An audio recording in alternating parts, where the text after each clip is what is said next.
Masiguqe sithandaze. Amen.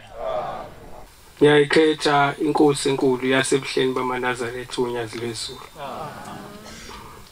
Ingoma 153 ivesi elilodwa.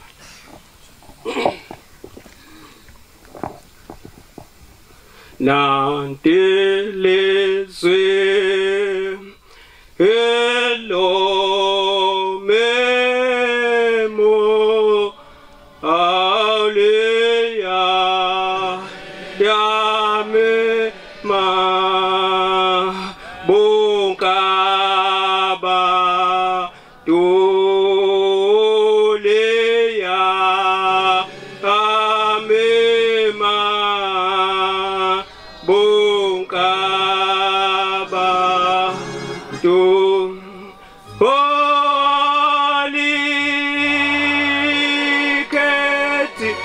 Aliketi no mamonye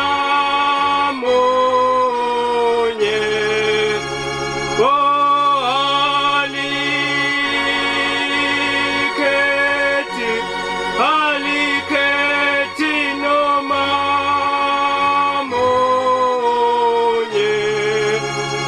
Aulia mema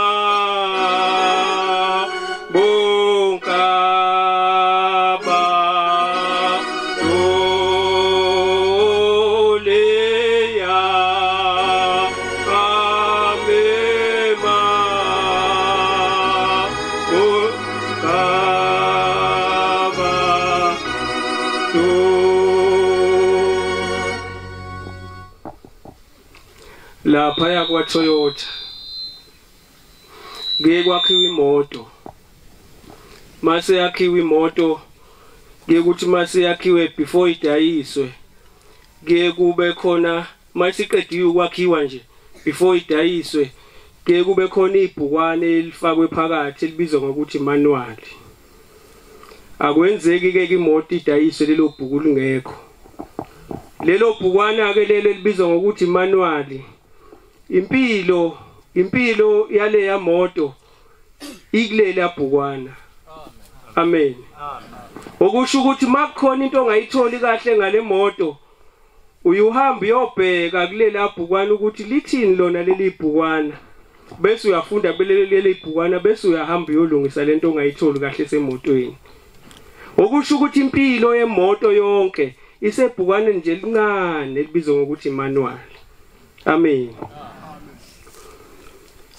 noma ngabe khona ilight oyibonayo ongayiqondi kahle uyebhukwini bese uthola inkinga yakho ukuthi kuphi uNkulunkulu umhla idala umuntu wamakha umuntu wambeka emhlabeni uthe mase mbekile emhlabeni kwahamba isikhathi wagcoba indoda ogama layo kwaku Moses wasembizela entabeni yaseSinayi ethi Moses sibhala phansi ubhala imithetho ubhale leli ibhukwane elibizwa ngokuthi manual thina silibiza ngokuthi iBhayibheli okusho ukuthi yonke impilo yomuntu kuleli iBhayibheli angazi noma unalo yini okusho ukuthi yonke impilo yomuntu emhlabeni uNkulunkulu uthi Moses bhala imithetho lapho ukuthi makukhona umuntu owonile uyohamba uyopheqa kuleli iBhayibheli ukuthi konje umuntu oweba imbuzi yomakhelwane wakhe uyehlulelwe kanjani kutholakala eBhayibhelini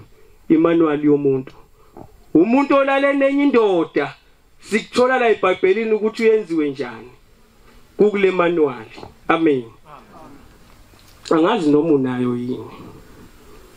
Makufika uShembe makuhamba isikhathi sehambile uMoses. Wase uNkulunkulu eseshonela uMoses wagcoba indoda ogama layo kwakuJoshua. Le ndoda lena eyizalwa uNuni. Mase igcobile uNkulunkulu ngicela ungifundele baba kuyaphuthuma sithe u7 minutes sengifuna ukuhlala phansi. Joshua 1:8.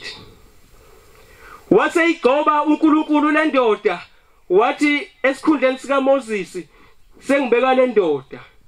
Khuluma baba kuyisono njalo ukuthi ze kuphele 10 seconds incwadi ibiziwe ungayifundanga. Le incwadi yomthetho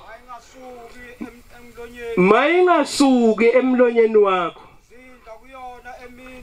Zindla kuyona emini nasebusuku. Ubuke ubugcine konke okulotshiweyo ngayo ngiyabonga. Khona uyakuba nenhlahla. Cela sikhumbule ngiyabonga baba. Cela sikhumbule lokho ukuthi uNkulunkulu wayekwazi ukukhuluma noJoshua umlomo nomlomo kodwa wathini? Wathi ukuze ngikwazi ukuhamba nawe ngicela ungiphathelele incwajana le iBhayibheli. Angazi noma unalo yini. Makufika uShembe esuka le eMpumalanga efika eThekwini wayephethe iBhayibheli. uShembe ephethe iBhayibheli. Zithini imbongi mayikhuluma mayithakazela uShembe? Zithi wagaxa imigaqo waphambanisa babuza bathi leli ivangeli olishumayelayo ulithathaphi? Thiwa wenza njani ubaba mkhulu? Zithi imbongi wakhipha iTestament yini iBhayibheli imanual. Angazi noma unalo yini. Wakhipha iTestament wasefunda bambuza bathi Shambe wena ukuthathaphi ukuthi abantu siyabasonkisa thina sibafaka amabheshu sibafaka amasudu wena uthi abagqoka amabheshu? Ngicela ungifundele kuyaphuthuma awungapheli u10 seconds ungayifundanga lencwadi. Genesis 3:21. 5 seconds umkhulu ungayifundanga lo ncwadi momfana wana ekhaya. uJehova uThixo wabenzela umusa uAdam nomkakhe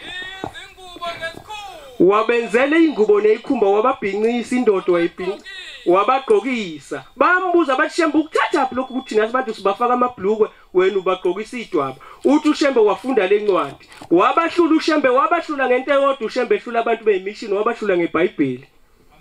Angazi noma unalo konje nithi labelungu uthi lafika nabelungu kodwa manje la ngixakeka khona mothi lafika nabelungu iBhayibheli kodwa usho unesibhamu. Isibhamu safika nobani? Asifikanga nabelungu isibhamu. Uthi awulifuni iBhayibheli ngoba lafika nabelungu kodwa uphethe isibhamu enqulwini yakho. Yini isibhamu safika nobani? Ubani umuntu omnyama wakhe isibhamu? Akusona yini isibhamu lesi sasibulala okhokho bethu lapha empini yaseNcome? Mayifika uShembe wabhala isihlabelelo nje ingakho nje la ikhathi na ihlabelelo ngekuze ekseni thina sithi glory to Jesus, ekseni sithi vuka nathi sokhanyiso. Ngoba sifundani imanual esayiphiwayo. Ngicela ungifundela 22 esihlabelelo umthandazo weSabatha. Lento azoyifunda kumfowethu awungapheli njalo u5 seconds. Lalelani izwi likaJehova. Ukulalela izwi likaJehova. Kuhle ulalela ulenze. Ungalaleli nje ungenzi. Le ncwadi lena eyabhalwa uShembe lo mthandazo lencwadi umthandazo weSabatha number 22 uyimpilo yomuntu nomuntu njengoba elapha emhlabeni njengoba silapha singamaNazaretha. Ukuthi ukuphila kwakho nokufa kwakho kule ncwadi. uShembe eMaNazaretha uyaphilisa futhi uShembe uyabulala. uShembe uyimpilo kodwa futhi monganilaleli ilizwi lakhe uShembe uphenduka abe yinkemba kuwena. Kanjani na? Ngithanda ukwenza ama-example. Yabona uma uyakudokotela uyocela amaphilisi mhlawumbe uphethwe yisisu. Impilo yakho ayikho kumaphilisi kodwa impilo yakho izoba sezwini elizokushiwo udokotela mase kunika amaphilisi. Amen. Bese fika udokotela ethi nawo amaphilisi uzothatha elilodwa ekseni, uthathe elilodwa emini, uthathe elilodwa ntambama. Kuzokwenzekelani kuwe mosufika ekhaya uthi hayi lo wadokotela bedlala, wena bese ufika uphuze elilodwa ekseni, emini ungaliphuzi, ntambama ungaliphuzi, uzophila na? Awuzukuphila, uzofa uyiphethe ngesandla into eyimpilo yakho. Uzofa uyiphethe ngesandla into ezokusiza. Uzofa umphethe ngesandla ushembe, mayethu ushembe ekseni mayethu ushembe ekseni ngo4 kuyavuka kuthandaza wena ungathandazi.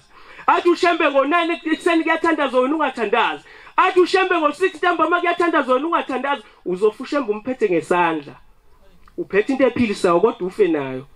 Baze bebuza amaNazarethu, beze bebuza abantu ukuthi ufe kanjani emgwaqeni washayiswa imoto kalula kanti bengathandazile. Mawufika futhi esikhundleni sokuthi uphuze elilodwa bese wena uphuza 2, uphuze 3 ekseni, uphuze 3 emini, uphuze 5 ntambama, mawucabanga kuzokwenzakalani? Esikhundleni sokuthi uphile lento kade kufanele ikuphilise iyona ezokubulala ngoba wenzeni uhlule ukulalela izwi likaShembe. Amen. Njengoba nje siyinhlalisuthi mawucabanga wena ngoba la ekhaya umuntu ubekwe ulayini nolayini, moyinhlalisuthi uyinhlalisuthi mawusuyinhlalisuthi kodwa utholakala kubashumayeli. Makhuluma abashumayeli bekhuluma indaba zabo mhlawumbe khona lapha bangaboni ngasolinye khona utholakala igama lakho uyinhlalisuthi. Nakubavangeli futhi bakhuluma kwabo utholakala igama lakho uyinhlalisuthi. Nakubafundisi bakhulumayo utholakala igama lakho uyinhlalisuthi. Mawucabanga ukuthi uShembe uzoba impilo kuwena, uzoba nempilo uShembe kuwena noma uzoba inkemba na? Uyam overdose uShembe. Kodwa into ezoba impilo ukuthi mayithe udokotela athathe iphilisi elilodwa, uzothatha elilodwa emini, uthathe elilodwa ekseni, uthathe elilodwa ntambama, umehluko kuzoba impilo. NoShembe mayithe uShembe kwenze konke akakushoyo, leya ncwadi lela verse 22 uyimpilo yakho, mawumlalele nokumlalela uzophila. Amen. Ingoma 162 sengihlala phansi ithi iboza ithi inhlaba umuthi wasendle awuthathi lutho ngokubaba kunezwi likaSimakade. Izwi likaShembeke liyababa. Mhlawumbe nje lento engiyikhulumayo bayasho nje abanye ukuthi okwabi khona lokho okukhuluma lento ngoba izwi likaShembe alikaze laba mnandi enhlizweni yomuntu. Kusho yena uShembe wathi izwi lakhe liyinhlaba liyababa enhlizweni nabaningi. Mangase ngunika inhlaba manje uzophuma ugijima uye ngale ngaphandle uyithimisa. Mangase kusukuma umuntu njengamanje, mase kusukuma umuntu njengamanje akhuluma umthetho welibandla leli ukuthi isibhama siphathwa kuleli bandla sokuthi siphuma la ngaphandle sibe simthimisa sithi bebheda. Amen. Amen. Inkosi buseni kuzweli.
mayingikhethe inkosi yasebuhleni bamaNazaretha onyalo ezulu.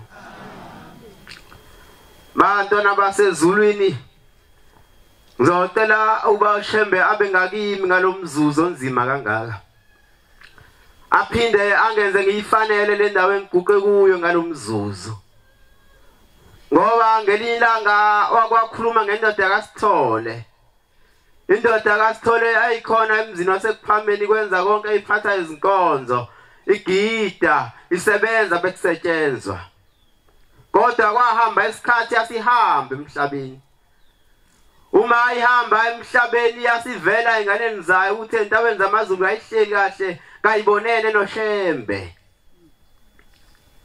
Yase ivela zase ziza ingane zayo enkosini langazi izobika ukuthi uba kunenkinga entabeni zamaZulu akabonene noShembe. Cha inkosi langa yasithula. Ithi cha abantu abami ubaba wena akenza ngasono.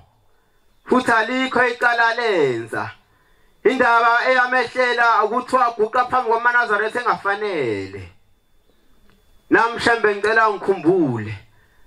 Ngicela ukudla ngigijima ngoba isikhathi sincane. Ngelinye ilanga lapha emzini wasebuhleni ngesikhathi senkosi uThingo. Kufika indoda yakaMpofana ehlala emzini waseNtanda. Uma ifika emzini wasebuhleni le ndoda emzini ophezulu ifika inkosi uThingo yanikelisa. Le ndoda ayihluphekile inosizi. Uma le ndoda inosizi ifika iphethwe isifuba inesifo sofuba sipheli. Seyizamile nezaba ukuzenza ukuthiwa ziqeda isifuba kodwa asikaze singaphela.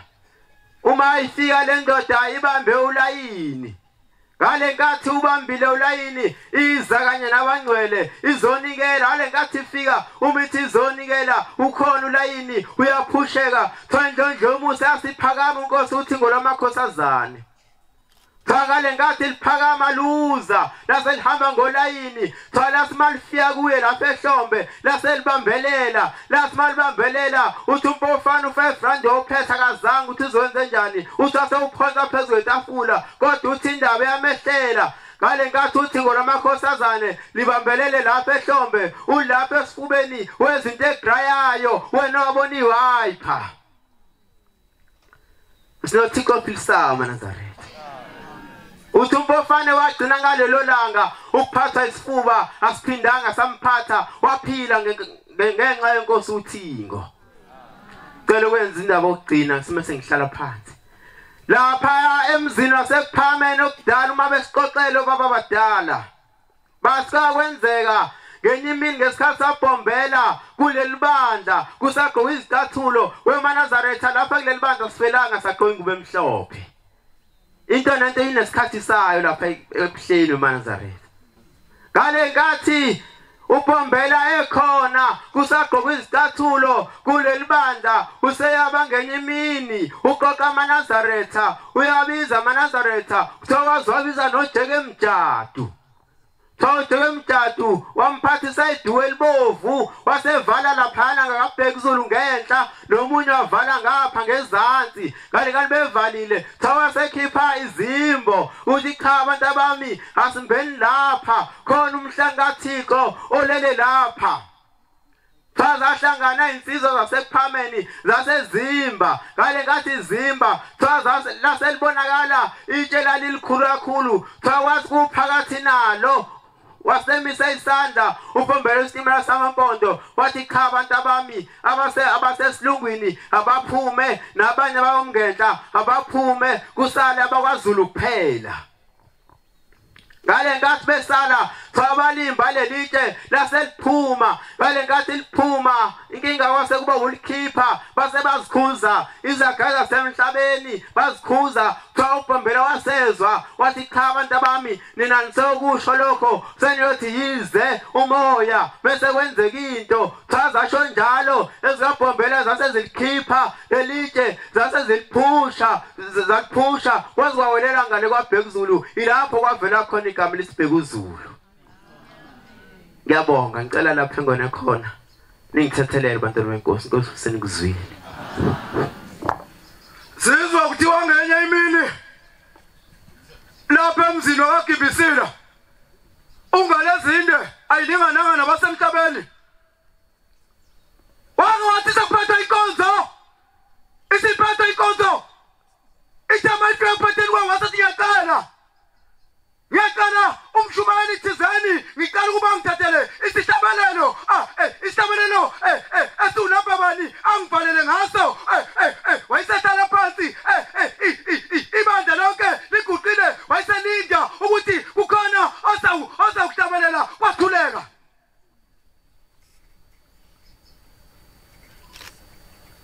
emthandazweni wesabatha Mesabenu Jehova zukulwana ngezukulwana. Mesabenu Jehova zukulwana ngezizukulwana. Negcina imithetho yakhe ndobe yona. Usayigcina yini wena? Usayigcina yini? Ukuze ibale. 4 uJobe 42 verse 4 10 20 Matthew Judah 5 Abesini bathe yoba mningi imzuzu u2 minutes lo lapha evulani amen khona la kwaMpunyoni ngiyalikhetha unyazi lwezulu kwathulanga yahlala inkosi hamba nayo 42 4 10 20 Matthew 5 uJudah Yizwa manje nami ngizawukhuluma.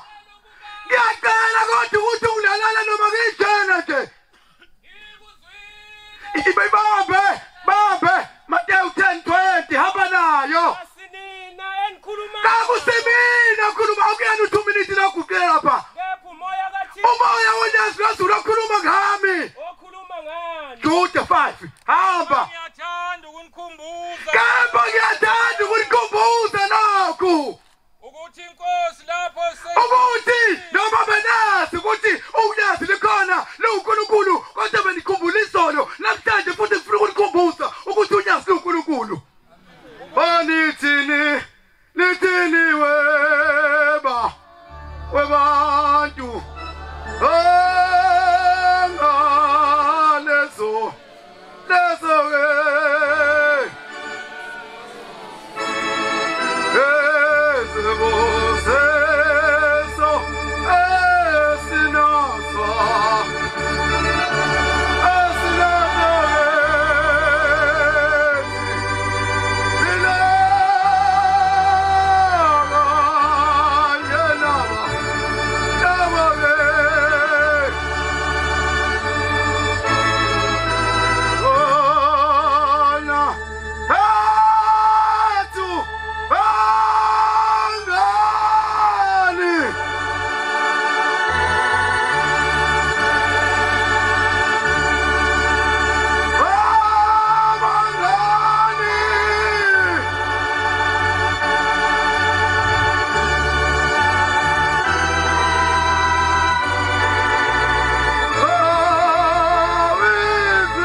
Yayisehlala umgcodo wenkosi wayesehlala ethule ibambe lapha ku3 ibambe lapha ku3 ibambe ku3 emthandazweni wesabatha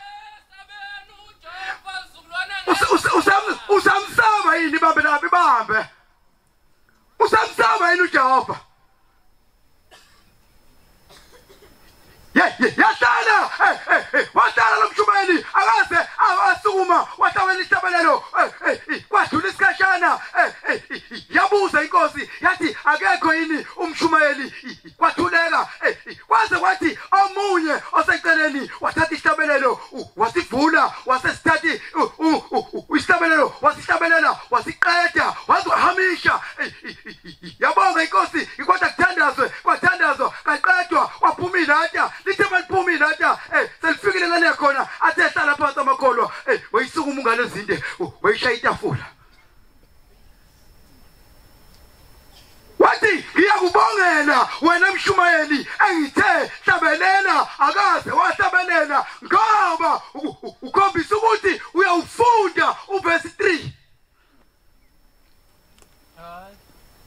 bamba uverse 3 kanti uyekeleni uyamsaba yini ngiyakubongela wena Mshumayeli ngoba ukhombisile ukuthi uyamesaba uJehova wena njengoba lapha uyamesaba yini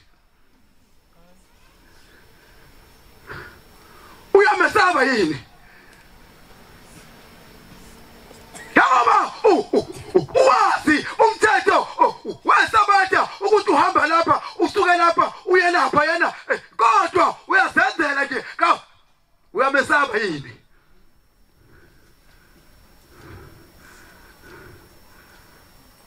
ngoba ke angeke ukamususa lapha esontweni bona abazali bakho lapha ekhaya aphuma khona uyabesaba yini angeke ngitshela umuntu mina ngiyasebenza imino nemali uyabesaba icala lakini ndodo yokuhloniphani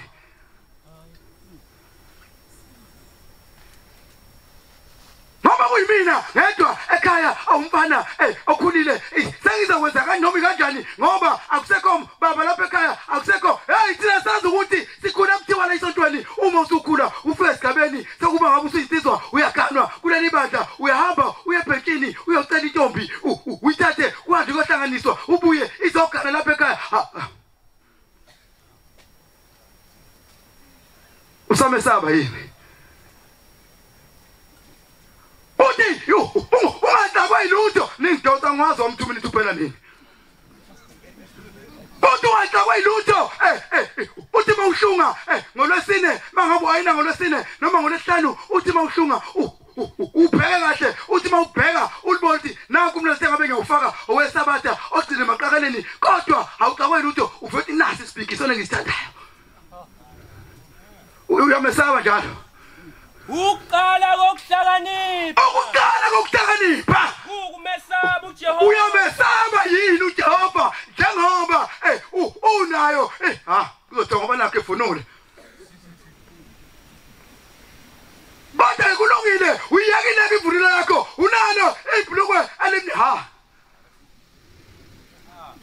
uyazi nje usamesaba imesabeni uJehova sisukulwana nesizukulwane nigcine imithetho yakhe alinobe yona ngencebo yakhe uMoses noma kade benikwazi lokhu ukuthi uJehova unyazi uNkulunkulu luthixo kodwa ngiyathanda ukukhumbuza lokhu ukuthi ushefu uNkulunkulu mesabeni njalo ke sisukulwana ngezizukulwana inkosi ibuseni kuzwile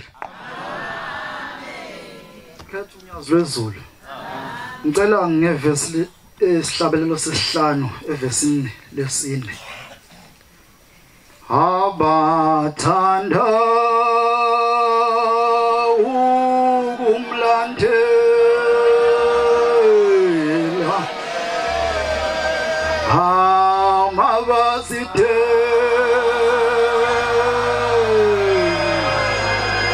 bezithele kuqala abathanda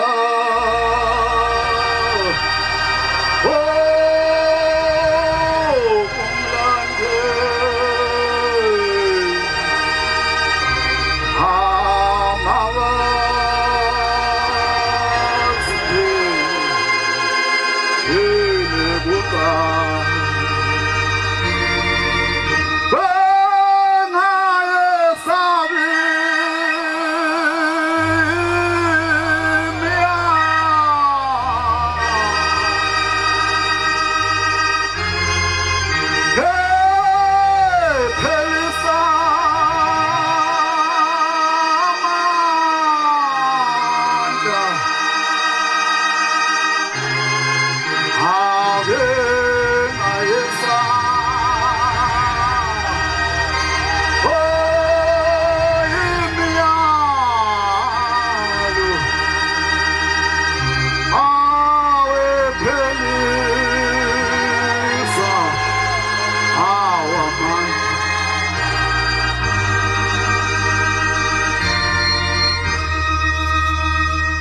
siphambi kaNkulunkulu ongafishelwa lutho. Isho njalo insizwa yakamtshali khona lensizwa ongayibuka nje uyeye edayisa amafoto lapha emhlanganweni ethi mayidayisa liqedi hour lonke minawe. Ibuye ixoxele nje ngendaba kaShembe. Uthi ngalinye ilanga inkosi uThingo yayilapha emzini wasembusweni enseleni. Uthi wasethanda naye koyibika phambi kwenkosi yamaNazaretha. Uthi wathi ngwesithathu kulayini inkosi yasukuma phansi yaya kuyena yafike yathatha into yathi. Wangazi ukuthi thathani yasiphindele esihlalweni inkosi yamakhosi. Uthi wathi sakufika yena, esakufika yena phambi kaShembe, yasithi inkosi, wena mfana into ozoyinikela ngenkuzo uyithole, ngoba wenza isono. Lento kade ngithathe kuwena kubhalwa isono lapha kuwe, futhi lesi sono sibi, usenze sengenisa bathawu lesihlanu ntambamo, futhi lesi sono sibi, ngoba usenze kubantu abangamaNazaretha. Siphambi kaNkulunkulu ngenkuzo umfihlele lutho uManazaretha ayingcwele. Nathi uNkulunkulu ngasikhumbula njengoba silapho manje sizofuna ingubo yokwembesa umphefumulo ngoba lizofika lelo langa lapho ozodinga khona umphefumulo. Ngiyambona umuntu edelela ngenandaba namuntu umbona lo muntu uyalazi usuku lokuhamba kwakhe emhlabeni ngoba edelela kanje. Amen. Wake kwenzeka kithi ubaba ongizala uManazaretha waphambana nensizwa kaMathaba kanti babinsuku seyisondele ezokuhamba emhlabeni. Babephambana kanjena nensizwa kaMathaba umalume. Lo Mathaba engikhuluma ngaye ilona ungawakhe owavuswa inkosi ilanga ephuza upoison ekhulelele uMathaba. Uthi lalike lishondala ilanga emzini wasephakameni lithi khona unkosikazi thina kwaZulu esambelethisa thina boShambe esafile. Uthi ingane yaphila sambelethisa ingane yaphila sajika naye samvusa thina boShambe. Uthi nguku mahlombe uthi uMathabile imani izwile manani ke nizwile ngalisho kanjalo lithi iwayesho mina ubaba. Uma wakhe waphuza upoison wafa ekhulelwa yena. Wambelethisa uShambe ingane yaphuma iphila waphinde wamvuza nonini uMamthiyane. Kwaba umalumeke lawo owaphambana nobaba kulungiswa inkinga zasekhaya waphambana nobaba wangamkhulumisa uMathaba ubaba kanti insuku sazincane baba uthaba mama ihamba emhlabeni izulu lafela lamvalekela alangavula. Wathi wahamba ingane zakho uzocela into ethalala kafuneki lapho umuntu wahamba kukhona umuntu ongakhulumisani naye. Ubaba ongizalayo uManazaretha ngathi uNkulunkulu ngasikhumbula ngoba nathi sesingamadoda sihambe kahle ngoba liyavaleka izulu. Hayi liyavaleka nqaba indlela ibe mnyama ungaboni lapho yakhona kade uyihamba indlela kaShembe. Matthew 18 verse 15. Yebo. Hey, uyabona njengoba singamanase. Uthi le ncwadi uma umzalwane wakhe kona. Ithi hamba uya kuye umsole. Hayi ukhamba ukhuluma kubantu ufuna abantu abazokulekelela ekusondeni lo muntu. Unaye nino. Hey, hamba umsole. Unaye ninodwa nobabili qala nobabili ungaqala ufuna abantu abazokusondisa. Uma ekuzwa. Ithi uma ekuzwa ke lapho umzalwane wakho. Ithi umsusile umzalwane wakho. Kodwa uma engakuzwa. Usungahamba uthatha ubaba umshumeli. nokuba bebebabili. Uphinde uthathe nangu unzwalele. Ukuze lolu daba lelo luqikiniswe umlomo ofakazi ababili. Nokuba bebebabili. Noma bebebathathu. Uma ngezwa ngoba bakhona abantu abanjalo. Hawu uManazaretha sinhlekisa ngisho abantu bomhlaba kuthiwa yikho into enenhliziyo elikhulu njengeNazaretha. Ha baqinisile. Kubike bandle. Hey kubika usungahamba kubika uthi hayi ungahluli usibanibani. Uma engezwe ibandla. Uma ngezwe ibandla. Akube kuwe ngowezizwe. Akube kuwe njengowesizwe njengomkhohlisi. Angasikhali anginasihlanu azowuvikela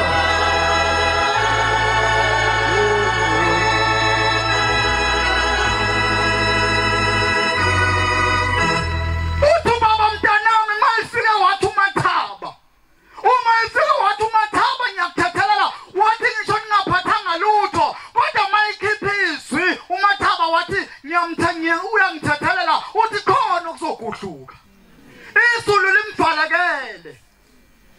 siyakufala ke leso manaza thi angingahle isikhathi insizwa nengiyabonga inkosi kusini kuzweni. Amen.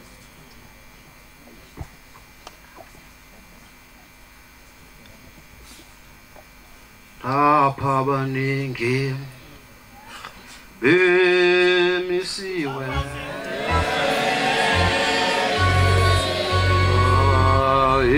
esigodi sosizilo abelindele umhlawuphela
inkosi enkulu inyanga yezulu ngo-1990 amaqembu ezepolitiki esevula umlomo sebebuye ekudingisweni uthi lapha kulomuzi wasebuhleni ayingeni intando yeningi ayingeni intando yabantu kunemkhandlu yasezulwini okuyiyona esebenza umsebenzi wasebuhleni hayi abantu eminyakeni u21 edlule sisemzini wasebuhleni kuJulayi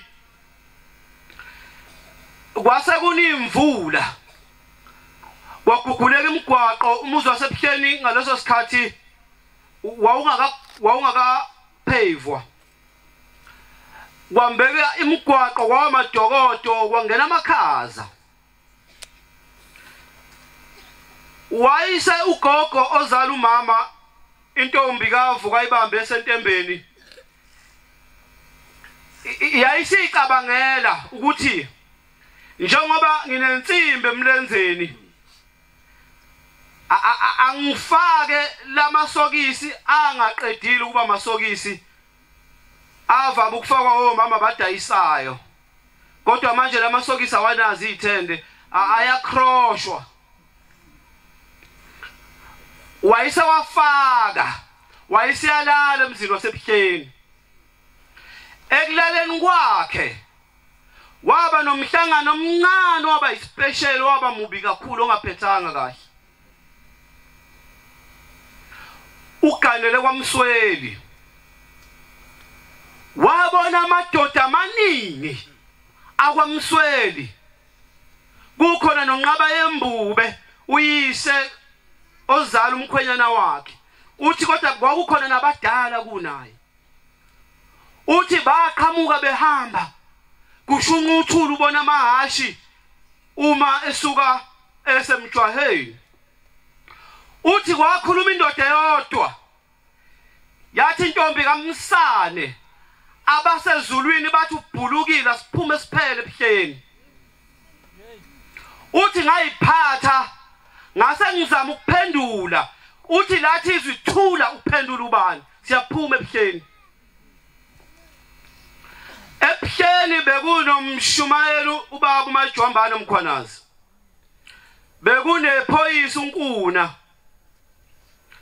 bekunodoti Mthiyane bekunocebe umchophela ndwendwe zabanye ziyoshanini kuwe mfoka Nkobandlela begada abantu ebuhleni ukuthi bengangeni nentando yabo uma ufaka iCutex bekugeze uma ufaka iRuji bekugeze ithi inyanga yezulu ngizama ukuthi nginakhela ubuhlobo nabasezulwini ngoba bawumkhandlu engisebenza ngawo abakithi abalelo thulweni lomhlaba bese kuba khona laba basezulwini abangaboni ngokubona kwabantu umuke washutha nenkosazana ivunule bathi sekumngakho umuke walala njengoba ufake lokho kwakufaka ugogo bathi ubhulukile umuke warutsha bakubiza ngengcelosi yasezweni elithile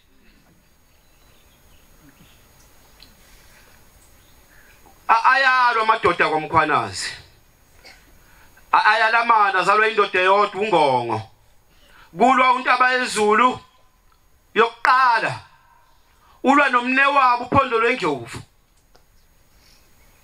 Mthathi Mkhandlu yasezulwini iPhalamende lasezulwini uhulumeni wasezulwini unemkhandlu emithathu inkosi uNyazi abakithi abangasekho abalelo thulweni lomhlaba labo kuthiwa bayovuka bayoduma bethokoza bese kuba abasezulwini laba bangabonwa ngamehlo laba esitshelwa ngabe esihlabelelweni 89 ukuthi lelo lizwe thina asikafiki kulo lapho kumi khona ingelosi uhulumeni wasezulwini lo awuboni ngokubona kwabanye washutha nenkosazana bathi umngakho washutha nomngamuntu bathi uphingile noma ungasidilitha leso sithombe babhala lokhu bona abakubonayo ababoni ngokubona kwabantu basemhlabeni yikho yathi inyanga yezulu ayisebenzi intando yabantu epheni manje uNtaba yeZulu akaganiwe unomona ukuthi umfowabo uganiwe ulobole ngeinkomo ekayise wabo wayesebuye edlile ephuzile ebusuku wayesefika egelezela umfowabo elawini wayeseze ndengeke umfowabo ngoba yena wayengaphuzi base beyalwa manje Intaba yeZulu kayiganiwe inamandla inkabi uPhondo lweNdlovu uganiwe unamakhosikazi amaningi futhi usemdala wayesiyahluleka waba ngaphansi waba ngaphezulu Intaba yeZulu lesi salukazi sakwaMkhwanazi kwakuyigema laso sase siyavuka sase semsusu Intaba yeZulu ngaphezulu kanti uphuzile wayisewa kabi wafika imihla kaPhondo lweNdlovu wahamba emhlabeni cha wafika imihla kaNtaba yeZulu kuvamile ukuthi umuntu oyimpohlo wavela ahambe eqala ekhaya imihla yempohlo mfishane emhlabeni wayesiyadlula uNtaba yeZulu emhlabeni wahamba isikhathi wagula uPhondo lweNdlovu wadlula emhlabeni kwahlala yayisiyagula lentombo eyigana uPhondo lweNdlovu kwakuyigema layo mzukwane kuliwa wathi sekulaleni yabafika abakhwanazi bemile lapho kulindelwa khona umhla wokuphela yafika amadoda amadala yafika izalukazi ezindala yayisifika ihlala eduze kwesinye isalukazi uthi umuntu nomuntu wayenza into yakho wayivelenze emhlabeni akekho wayina komunye uthi yangihlebela lenkosikazi engahlala eduze kwayo kwakumna kwethu ngokugana yathi masibanibani wena awukufanele ukuhlala lapha umndeni awukufuni necala emndenini washa uNtaba yeZulu udaba lakho lukhulunywa usuku nosuku ukuthi uzosisusa ngani isandla sakho kuNtaba yeZulu wayesafuna ukuphendula ukuthi hayi ngimshaya ngilamula wathi hayi alithathi izwi lenkosikazi la lokho abakubona kuyikho ngeke usakujika buyela emhlabeni uyothola ithuba lokususa izandla zakho kumyeni kumfowabo womyeni wakho le ndaba ke ngikhumbuza umkhandlu wasezulwini unqaba uShembe Thandazela intombazane emzimkhulu ushaya indwebe uthi nina basemzini phumani bonke abagula abasini wayesethi kodwa wena mntanami ngeke uthandazela bathi abasezulwini uhulumeni wasezulwini awuboni ngokubona kwabantu Bathe basezulwini ngingakuthandazeli mntanami. Uthi baba ngithandazele selokungagada ngimthola umntwana. Uthi hayi mntanami ngeke ngize ngithandazele. Uthi mntanami ngibona isandla. Uthi ngibona isandla sika baba wakho mntanami. Wena mntanami wamdangalisa kakhulu baba wakho. Wena mntanami ubufika ulotsholwe. Bese uyenyanya lo ndoda uyala. Wena mntanami ukwenze lokho waze wanengeke uyise ukubaba wakho. Manje mntanami isandla sakhe esivimbile. Bathi nabasezulwini ngingakuthandazeli. Hawu. Intando yabantu ayisebenzi ebuhleni. Mithathi imkhandlo.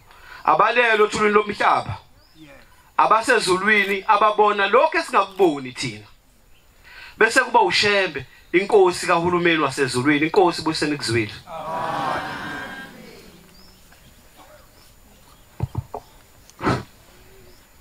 Ukuphakama kwami makube kuhle kwaba ingxenye.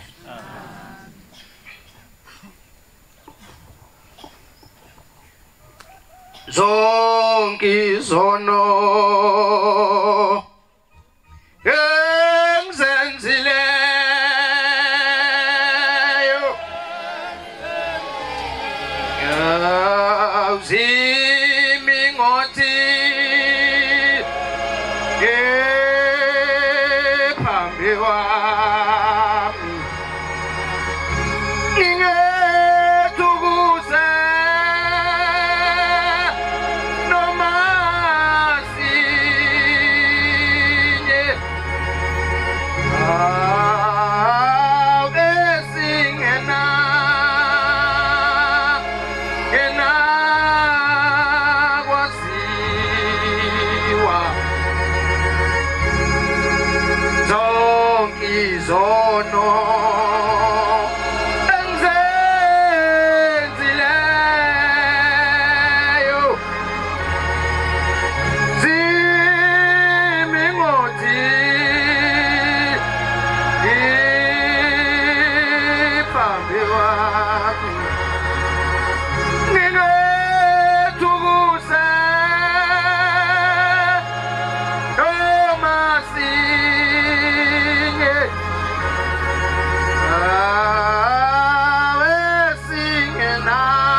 ngiyakhetha unyazi lwezulu.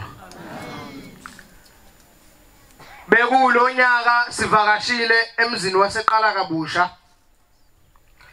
Ithi insizwa eboshiwe ngathi ngivalelwa ngifika lapha eqala kabusha.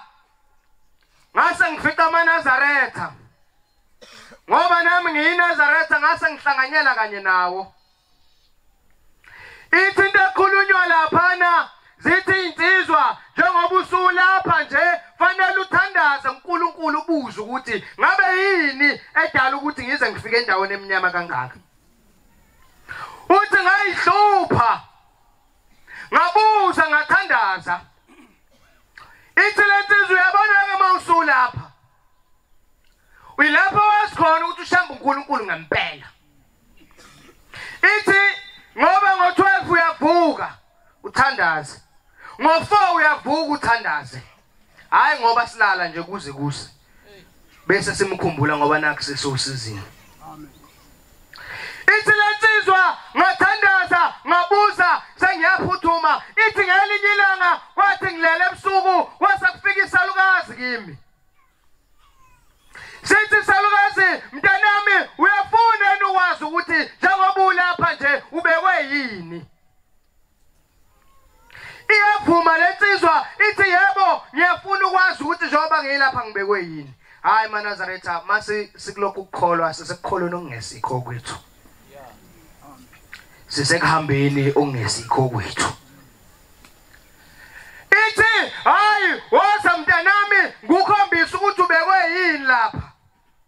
Uthi ngase ngimlandela logogo uthi wasekuvuleka ngelinye ilanga uthi ngase ngikhumbula ukuthi ukuthi ngelinye ilanga kwakuyisabatha kunomcimbi kwamamncane njengoba kuyisabatha nje namhlanje uthi ngase ngiyaya uthi ngase ngifica umzala wami wathi mzala woza ngapha uthi wayesekhipha ugqoko uthi ngiyalikhumbula lolu gqoko lalunesibindi wathi mzala woza uzolungisa uyoselapha uthi ngasho kancane ngathi isabatha wathi hawu mzala inyama ingaka uthi ngase ngilithatha lolu gqoko ngase ngisosa lesi sibindi ngase ngisidla uthi mntanami mhlazana udla lesi sibindi ngalelo langa kwakhishwa thina ngaliya manje sesibuyele emuva nathi sesihlele indawo esingayithandi nawe ke gwetshwa 32 years uhlale la sihleli khona sesekukholelwe kungesikho kwethu Kodwa usuku lwesabatha ulenze lube ingcwele njengokuyala kukaJehova Nkosi kubusise baba ngelinye ilanga kwaku2020 sengikhuluma indaba yokugcina kuphela bese ngihlala phansi ngoba ngike ngiphatheke kabi mangikhuluma indaba zakweminye imizi nezindaba zabantu kodwa ngingayikhulumanga indaba eyenziwe uNkulunkulu unyazi lwezulu kimi vele ngibone ngazuthi kangishongo lutho kwaku2020 ngihamba nomfundisi umdlalose siseJudiya sesiyasondela eduze kwenkosi yasezulwini kwakunodaba olwaluzothulwa sengithola ithuba sengiyacela Nkosi yamakhosi ngizocela kune post evulekile emsebenzini ngizocela Shembo ingcwele ukuthi nami mangi-applyela bengibone wasethi usebenza aphi ngase ngiyasho wasethi hawu usufuna ukuphatha umncane kanje ngathi baba wathi inkinga yenu nina mase niphethe niyawaxosha amakhehla amadala nithi awuhambe uyohlala ekhaya ngoba wasasebenzi uthi uzowaphatha kahle sikubusise ngase ngihamba sasifaka sonke sa-apply emsebenzini sonke sa-apply ngangi-apply kodwa nginethemba kodwa futhi lilincane ngoba ngangazi ukuthi ama-qualifications onke ayifuneka lapha ngangingenawo onke ngase ngithatha leave emsebenzini thema sekuphela izinsuku zami ze-leave ngase ngiyalova omunye 5 days ngase ngiyafonela emsebenzini kwathi uyabizwa awu ngase ngishaya uvalo ngibona ukuthi okusho ukuthi kungene icala lokulova mangifika emsebenzini ngifica khona izikhulu kwathi hayi jika ndoda udaba lakho sobuye silikhulume ngelinye ilanga ngase ngikhumbula ukuthi kambe khona enqaba ngase siyahamba ngiye ebuhleni mangifika ebuhleni ngaye edokodweni ngamfundisa umdlalosi mfundisi nginecala emsebenzini uthelane ngase ngimtshela ngathi ngikhuluma nomfundisi kwangena inkosazana ingena edokodweni ngamvangela umdluli kwathi wangivangela umdluli uyabiza esangweni wayeseya umvangeli umdlalosi esangweni umfundisi umdlalosi mayifika umfundisi umdlalosi esangweni wayesebizwa ngaphakathi wayesengiqheba wasethi angisondele sasingena siya ngaphakathi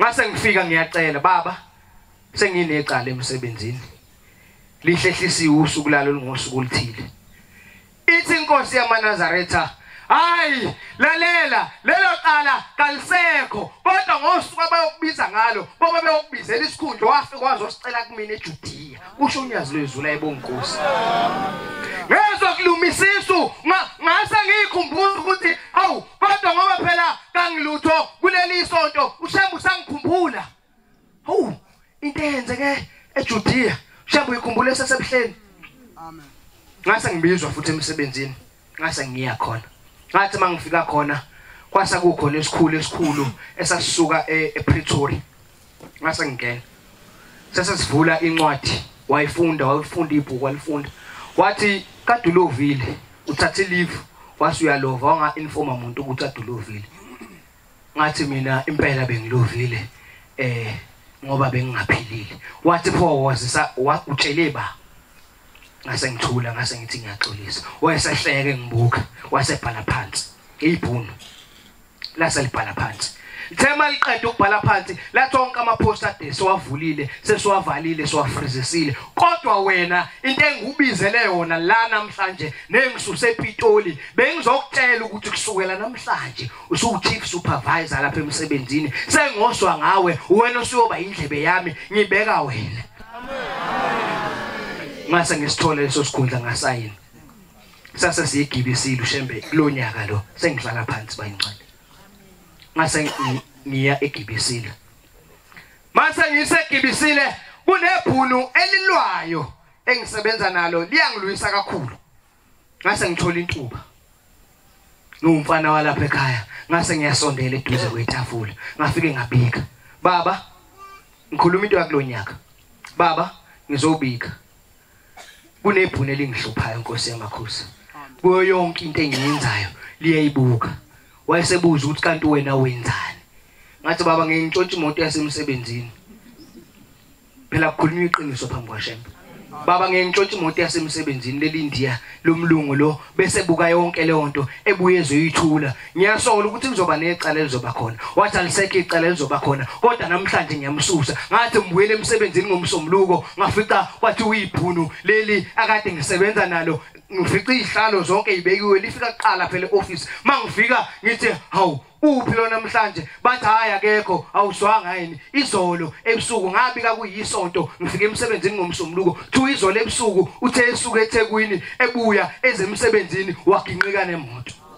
Awu angazi noma kuyashiwo kuthiwa amen kodwa kwenzeke isimo esifana naleso.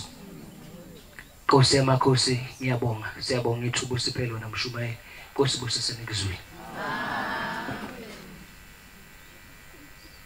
Mina kumbule sivinini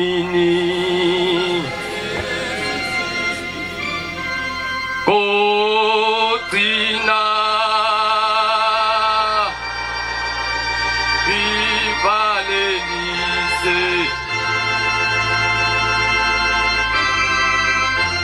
mina ngikumbule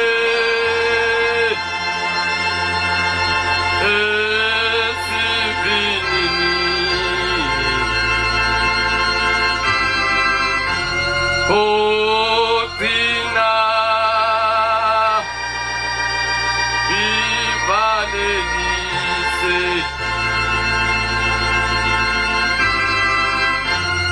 Abaningi Ayongpelezela Umtanda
Kamkhetha uShembe unyazi lwezulu amen.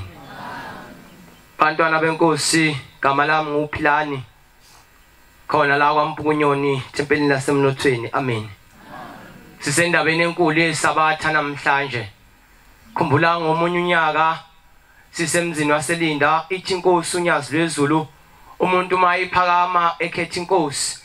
Uthi umuntu mayekhetha inkosi umnyango ovulekayo ezulwini kuba umnyango lingene yena yedwa.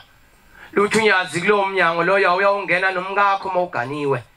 Mawuganile futhi awuyawungena nomnyeni wakho.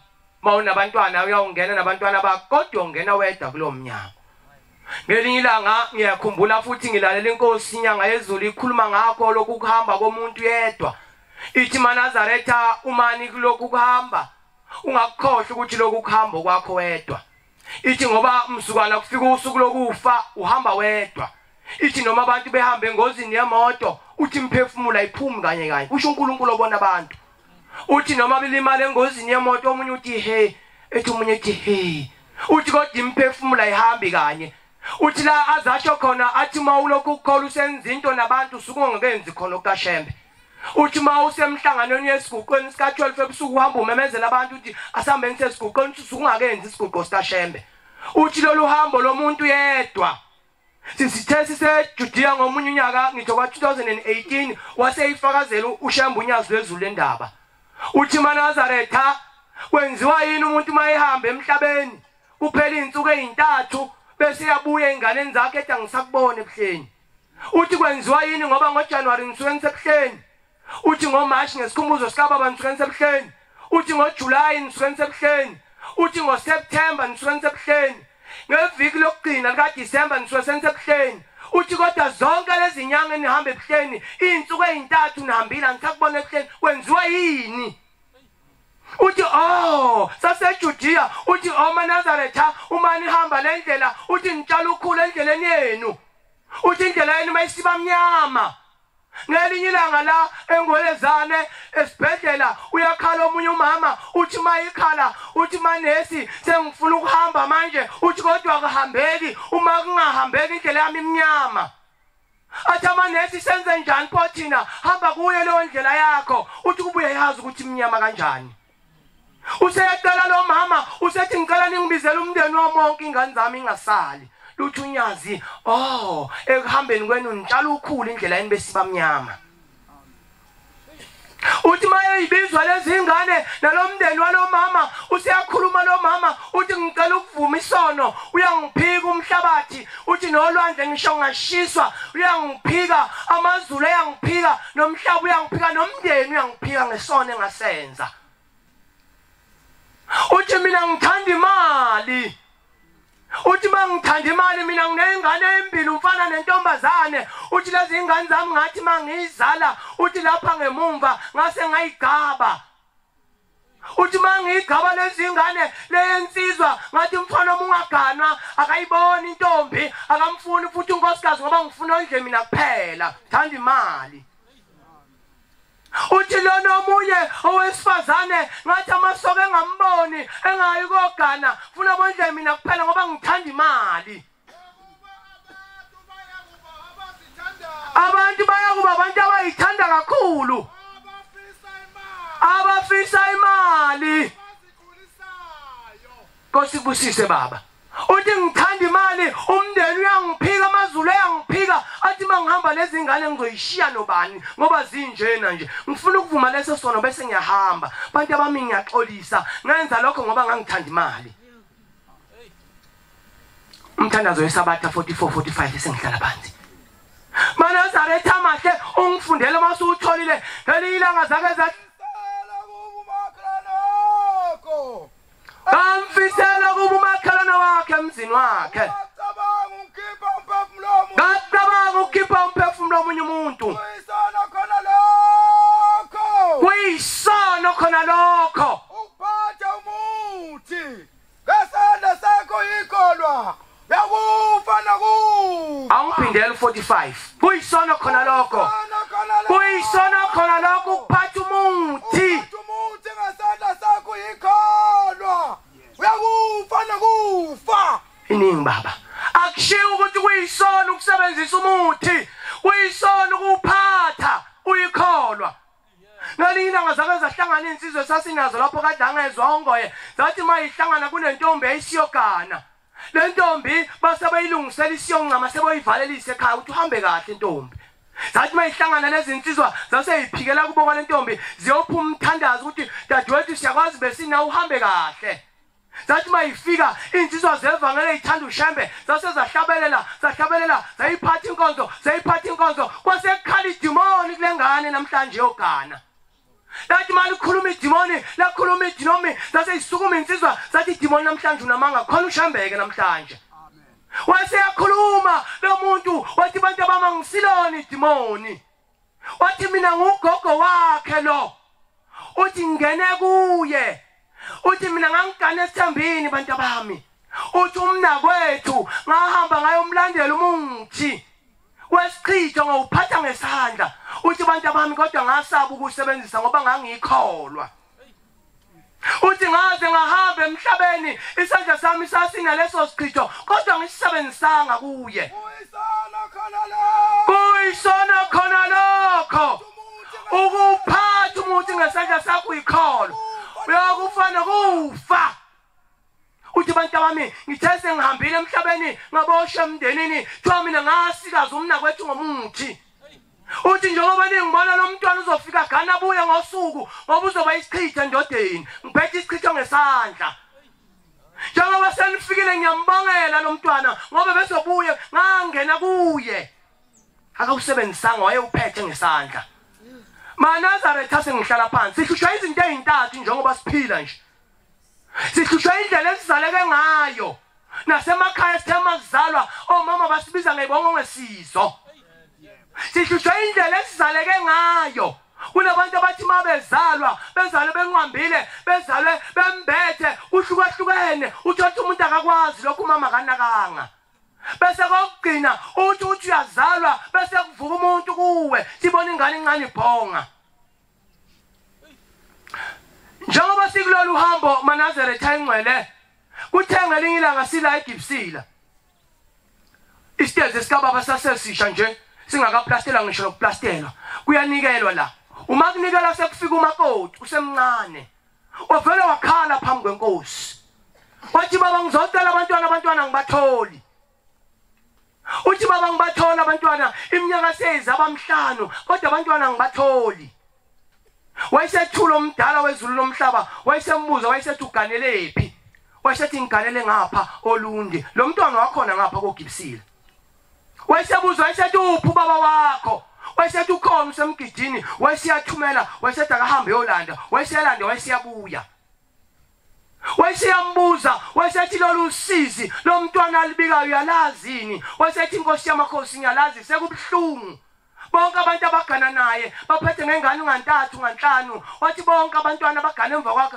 baphethe abantwana kodwa yena akagonile sekubhlungu nakima ngazi ngizokwenza njani sembuza umbuzo wodwa baba uthi lo mntwana wamenzela yini umhlonyane zame emthumeni akawazi umhlonyane kwasethu umthombiso lokho kubizwa ngokuthiwa ingcekeza wayesethi wamenzela yini wayesethi inkosi yamakhosi angimenzelanga wayesethula ubaba wayesethi malume esho kumshumela ukhanyile wayesebuza wayesethi umntwana konja wenzelelani umhlonyana base bechaza bathi baba umntwana mayezalwa kunogogo basuke bemgadile ngalenkathi ephuka umntwana engene esigabeni sokuba usengena emntombini manje uthi umntwana ngaleso sikhathi sesekufuneka abikele umama wakhe umama atshela ubaba engingeni endlini bese yageze yahlanjulula labo gogo bezokwazi ukumbheka bese kwazi kumfunela umnyeni ozobaqotho ayovusa umuzi wakhe lo mnyeni ayibonga inkosi amen wamenzela yini umhlonyana cha baba ngimenzelanga useyathula ubaba usethi komalume futhi wayenomshumalume azibuko malume onjani umuntu owenzela umhlonyane sebeyachaza lesi sigaba uthi mayisengena emntombini ubikela umama wakhe usethi ubaba awumenzelanga umhlonyana kodwa wamshadisa wasethi mntana uzobathola abantwana wena ndoda hamba ucela lo mntwana emzini lagane khona umsekhaya uyomenzela umhlanyana kuze uzokwazi ukuthi ahlambuluke ehlambulule nawo gogo bamvalile azokwazi ukuthola abantwana inkosi busiseni kuzwile Mangilizwe izwi lakho wena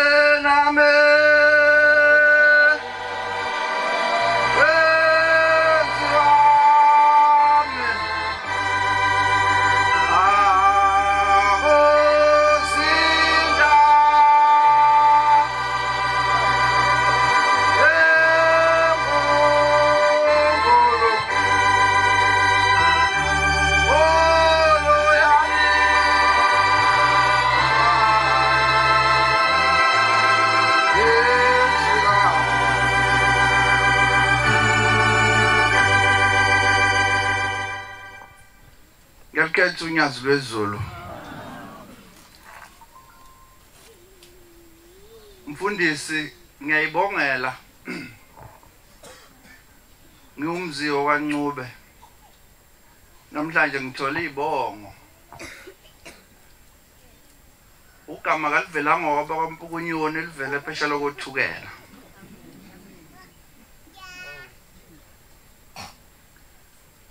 Ophethe iBhayibheli akangivulela incwadi abase Philip noma Philip 2:13 and 14. Uthi uBhombela zindla mafazi ezulu madoda aleli bandla noma madoda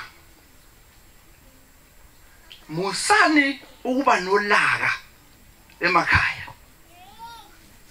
Uthi uBhombela ibambe kancane. Uthi uBhombela musani ukuba nolaka emakhaya isho kithi madoda. Uthi uBhombela unyamandala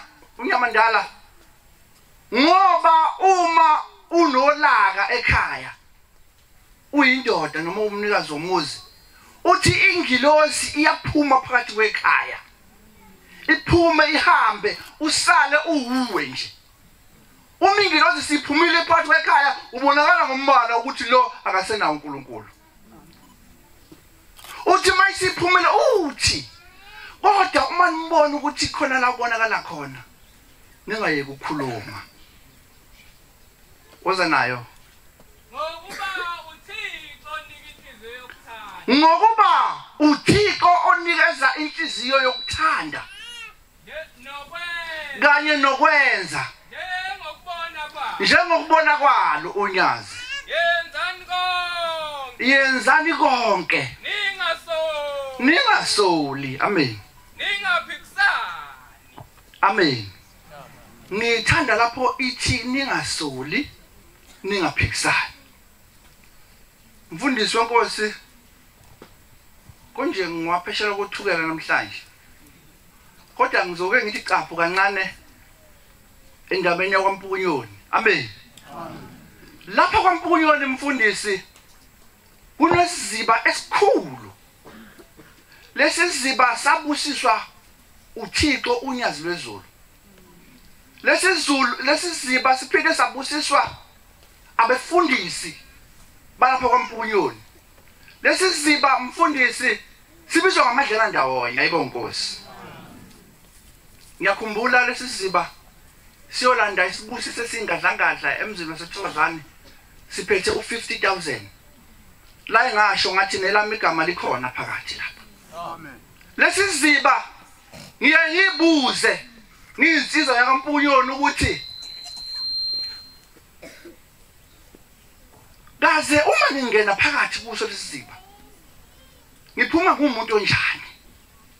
Ngoba lesi siziba sifuna umuntu ozaziyo ukuthi uma ingena kuso uzofunani. Ozazi lesi siziba mfundisi ungena unenhliziyo embi uphuma unenhliziyo enhle. Kulesi siziba samadlala ndawonye ungena ungasebenzi uphume uyothola umsebenzi. Ngoba ufika yonke into enhle la. Kulesi siziba sikhuliswa ngoshembe. Kulesi siziba sazi sikhuliswa ngokuthi umuntu fanele umazise kanjani. Amen. Ngoba isiziba esikhulu ayibonke Nkosi. Kuyishwa ukuthi mawungene lesi siziba uphuma nje ngobunjalo. Kuyishwa uma ungene lesi siziba uphume usakwazi ukuzonda omunye umuntu. Usakwazi ukuncisha omunye umuntu uma ngabe ecela ehluphekile. Isiziba esinjalo ke lesi samadlela ndawonye. Lesi siziba siyaholwa mfundisi. Sinabantu abasiholayo. Angikuze ukwanda kakhulu. Ngizokhuluma ngokuhola. Ukhona insizwa okwathi ngesikhathi sokuhlukana inyama ungena uthingo labakhosazana ngehlalweni. Lesizwe ngenxa ukuthi yayingazwani nokuphathwa. Nikhona insizwa. Amen. Ngikhuluma ngesiziba. Lesizwe ngenxa ukuthi yayingafuni ukuphathwa, ingafuni ukutshenwa, ithi nje mina ngifuna ukutshenwa, ngifuna ukuzwa ngomunye umuntu. Wathi songena isihlalo sokushintsha ibhanki inyama isishintsha ibhanki. Songena uthingo lamakhosi kuthiwa yahamba lensizwa yadikila.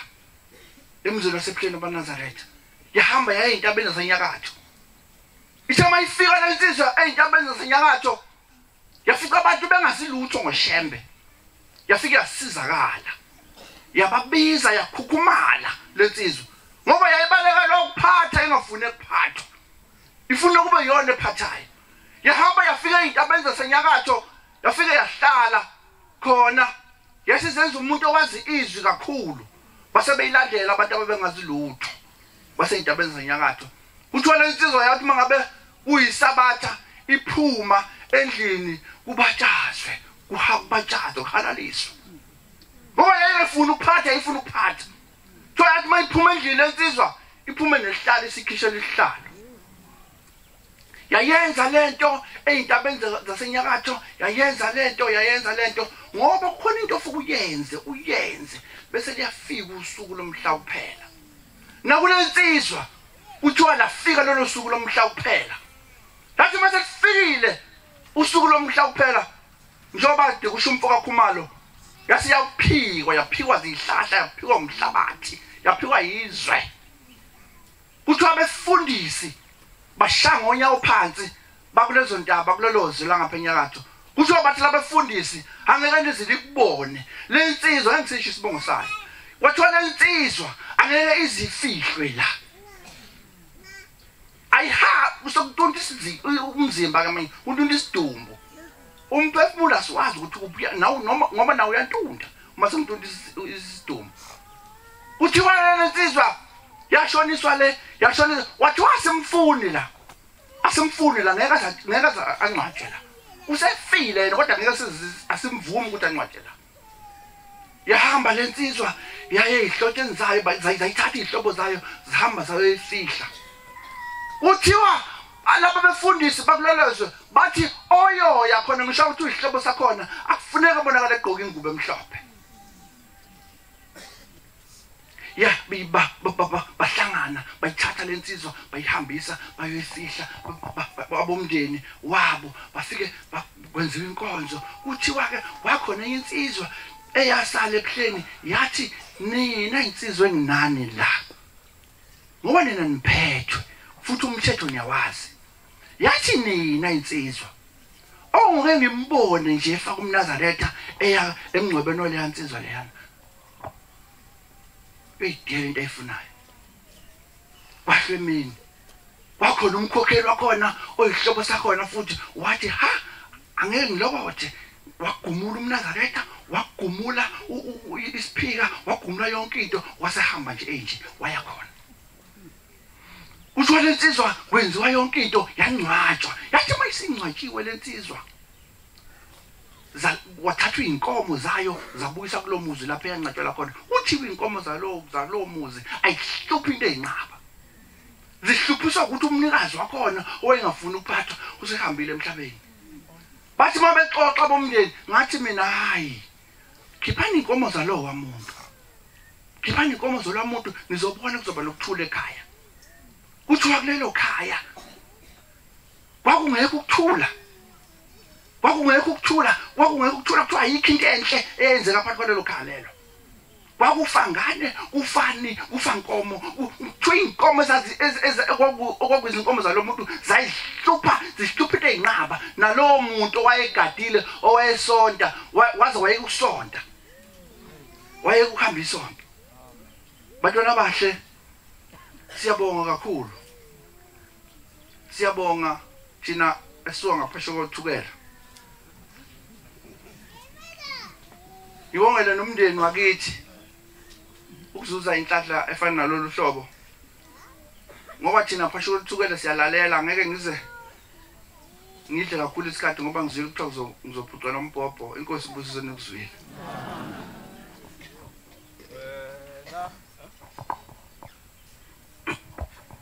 wena nzizwa yaseNazaretha etakhala ukhonkoze awungenazo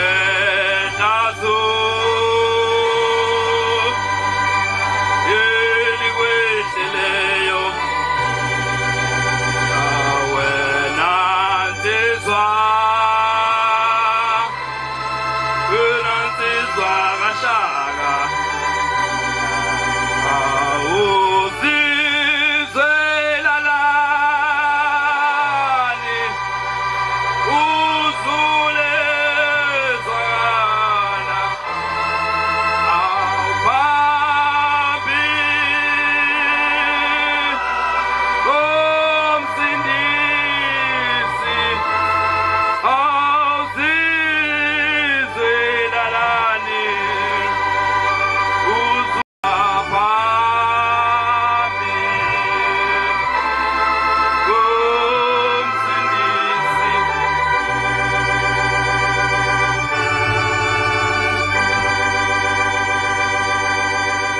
siyalikhetha unyazi lwezulu. Ngenye imini inkosi nyanga yezulu ithi umuntu uthi abobojabula abantu abazele izingane zabafana ngoba izingane zabafana izona ezovusa umuzi. Uthi inkosi nyanga yezulu ithi uShembe la ifika la khona ekuyimizi yakandwana la yena ufika akhe imizi yamanxulumo. Usho njalo Shembe. Uthi kodwa lezo ngane kuyenzeka kube khona izingane eziphumayo endleleni esuke izifundiswa abazali bazo ukuthi ngoba zingane zabafana zingayakhi imizi okuthiwa ziyakhe. Ngenye imini kwaphenduka enye insizwa sasifika sagida nayo. Kwaba kuhle kwaba nje ngoba manhlangene benhlangane khona nezinsizwa akwenze ukuthi insizwa singakuthanda ukugida kuba kancane. Asa ihlangana izinsizwa ezihlangene amagumbamane zihlangene eThekwini. Zonke insizwa ezihlangene ziyagida. Wase kufika enye insizwa eyayiqhamuka ophongolo. Le nsizwa mayifika yayiganiwe sanda kuphenduka. Inonkosikazi eyayiphenduke nayo kodwa banenkinga ukuthi ingane babengenayo. Yayisayithenga insizwa uma ubuka sikhona isikhathi usengayithola ingane kulonkosikazi wakhe isithi yayisiphethe insizwa. Wayese ithi le angiboni seside kakhulu isikhathi. Asithi ayiganwa uganwe intombi yala ekhaya uzoyithola ingane. Hayi nangempela kwasekhanjwa sekhanjwa nje bakhanjwa umshado kwaziwa yasifika ibona intombi ukuthi ayile ingangane. Yasikhetha lengane yasigana ngenhlanhla futhi oyami Mkhwanazi. Wakwathi umzala ngelinye ilanga umuzi wakhe uMkhwanazi awufi. Wakwasho njalo kwakusho umzala wakungasho mina. Ayibonga Nkosi. Yathi mase isiganiwe le Nkosi ile ngane yaMkhwanazi yasifika yazala yasizala ingane yomfana. Amazwi enyanga yezulu afakaza lokho. Lesizwe yasiqhubeka sisonta lana mayisonta lana yasithola umsebenzi lapha okuphethwa khona oil erefinery umsebenzi ukuthi uyithenda leminyaka ewu30 angangiqala ukuthi khona ungathola iminyaka ithenda eyimeke u30 zonke insizwa eyigidalana zisebenza ke ona ziyaganwa nokuthi isebenza ngaphansi kwalensizwa usenze uphiwe uShembe nabakubo ayibonga Nkosi. Isikole insizwa ke kwase kufika isikhathi yasiyagula. Yagula lapha esibhedlela entabeni. Mayigula lapha nasasuka into zami zoyibona esibhedlela. Mina sengizoyibona ke isiphumile esibhedlela. Mawulapha edrobheni eThekwini emarket. Kune bus stop lapho ngase Chesterville rank. Ne bus stop ngiyayifica imile. Ilana kwakuJune ngifica lana ifaka isikhafu. Sengibuza ukuthi hawo sibali khamba kanjani ethi ngiyaphila. Hayi ngithi naye siyabonga ukuthi uyaphila. Angisithona kathi ngizokubona esibhedlela. Lensizwa besithi Mkhwanazi ngeke ngisaphila mina sengiyahamba. Hawu sibali kwenze njani? Ithi ngesikhathi ngikhona la esontweni konke angangithunywe kuba abakithi ngafika ngakwenza konke futhi kwaphelela. Babonga futhi babuye ukuthi bakubonile ukuthi nokuthi engikwenzile. Kodwa isono engithe sengiphathwa amaNazaretha ngase ngisenza isono okwangafanele ukuthi ngisenze lesono lesi sesikhiphile abazali bami nomkhulu bami nomndeni wakithi wonke suphumile emndeni esuphumile ezuleni kaShembe. Hawu isono esingakanani leso sasingakhipha abantu kangaka usebenza kangaka. Uthi ngesikhathi ngoba kade ngiphila nje isono esifike sangena angimazi ukuthi wayisithathephi lesono. Kodwa uthi ngabe sengiba ungqingili. Uthi ngesikhathi sengungqingili uthi ngoba nesibhedlela sekufika ubaba ongizalayo uzothi ubaba kimi umndeni wonke wakithi wafika wavota wahlala phansi ukuthi ubani esingamthumela ezeManazaretheni afike esikhulu ngoba kusabukela kude eManazaretha kodwa bakhona abantu bekhozela ingane zabo lapha bese befika besuka lana bese beya lapha sina sisale nje kanje. Uthi ke thina ke wavota wase kuthi umkhulu wakho wase uthi umkhulu wakho wasethi umkhulu wakho angize ngizokutshela ukuthi ube eNazaretha usuba eNazaretha wena namanje susikhiphile wena singashela. Verse 13. Yebo baba. Uma indoda ilala nowesilisa njengokulala kwesifazane. Uma indoda ilala nomunye futhi owesilisa njengowesifazane. Benzile okunengekayo bobabili. benzile okunengekayo bobabili ababulawe impela igazi lawo lokubizwa phezukwawo isho njalo lencwadi Manazaretha amahle ayingcwele kwaphela inyanga ezintathu washona uSibani njengokusho kwakhe ukuthi ngiyaphuthuma ukuthi 10 minutes ngiyaphuthuma ngesikhathi ke Manazaretha ngithi mina hayi makunjalo phela kulungile obalikhona uthi ngosogijima sethingweni first sixoxelele indaba mhlawumbe ngizokwazi ukukusindisa usethi hayi Sibani ngeke kusalunga ngoba ngithema ngikhuluma ngendaba kaShembe kwathiwa sesikhulume naye impela uShembe ukuthi nasizokuthatha ngoba nisosuba ngcolisile uthi uShembe uthi ubaba kusho ubaba ngasemhlabeni uthi ubaba uthi uShembe uthi uvumile ukuthi ngithatha ngoba mina sengonile ya sahamba funda baba Phuzani nibone ukuba indoda ikibelethe yini na yebo ngibona ngala amadoda izandla ehlale zisokhalweni yebo wesifazane ebeletha nobuso bonke buphaphathekile amen ngiyabonga baba Sase lendaba ngase ifike ixoxe insizweni sase siye insizwa sithi umphathi wayesiphethe khona ukhuluma ngododi umfana kaMthana uDodi umthana wayesiphethe lapha sisena khona sase sithi asiphuthumeni ngoba nangu ubuthelezi uyafa bengingizisho isibongo asiphuthumeni ngoba nangu uthi uyafa uthi ngikwazana leza lingayilapha le ndaba mase sifika lapho thina lokwazana sesinikela ukunikela sezinsizwa sesifika sabuthi sopha ngothu lokwazana base ikhuluma insizwa kwakhona nomunye umvangeli esohamba la sasenathi lapha ngaphakathi yasithi Nkosi manje ngizokwenza kanjani mina mvangeli ngoba usechazile ukuthi ubaba wakho seshilo noma yakhe engayenza kodwa akocela ukuthi uNkulunkulu amkhumbule sho njalo Shembe ngoba ngitho insizwa seNazaretha mawukhala umpompoza ngikhalela lo dadewethu kodwa futhi alinganomfana uhleli lapha namanje ayibonge Nkosi Nganye imini yasi insizwa izalwa umshumayeli la ngaphesheya eShowe yasisebenza eThekwini wase ufa umuze ekhaya yafika igana eThekwini iganwa intombi yala ekhaya yasuyafa umuze ekhaya yasithenga indlu amen yasithenga indlu lapha eThekwini yasithenga lasihlala khona laselifa ekhaya sengathi wonke amakhosikazi alapha namhlanje sengathi mayekuzwa ukukhuluma ahlale la ekhaya uNkulunkulu abusise ngoba lemndeni esizelelana iyona lena efuna ukuvukela emizi yasithenga indlu kwasefika isikhathi yabona izinoma sanando yahlala nje bese isikhathi phela njibeka u30 lokhu kuhle nje yase lenkosikazi yathi nje ihamba namanye amakhosikazi kwase inkosini losini ecabanga inkosini losini yathi isuka yathi mayibuthi ichezuka kubo kuneyimalasi ehlala idlula khona lapha zase lezi imalasi asezibamba lenkosikazi ehlala idlula njengayinakile zase zibamba zayidephuna wahamba kodokotela mhlawumbe ahlala nje inyanga engaphezulu kweyintathu esibhedlela mayihlala ngaphezulu kwenyanga eyintathu esibhedlela umkhwenyana kubhizi ufuna ukuclaim ukuthi ngoba udliwe izinja engajovi ubhizi ufuna ukuclaim wenza yonke into ucela nje isigoqe eManazarethini lenkosikazi ithi mayibuye ekhaya ithi seyichaza umkhwenyana ukuthi na sengenza ukuthi nokuthi uthi inkosikazi hayi baba ungabusayihlupha ngalokho umama sefikile ngoba ngilapha wathi nje nokho niyakuzama la ngoke ngeke kusalunga ngoba uthi ufuna umuzi wakhe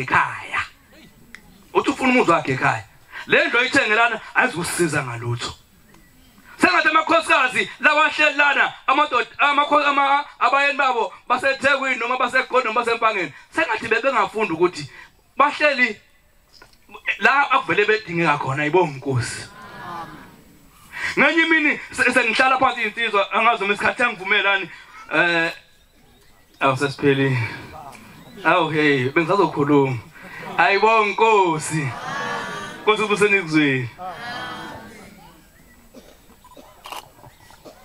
ngiyakhetha uyazo lezo iverse lesibili ku123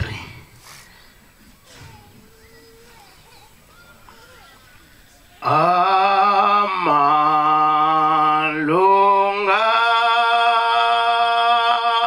ami wonke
amuzwa ethi babamkhulu bantu abami athi la madoda kanti wena ungongakanani uthi babamkhulu phansi komthunzi welanga ayikho into engangabi ngakikhona umuntu engakadalwa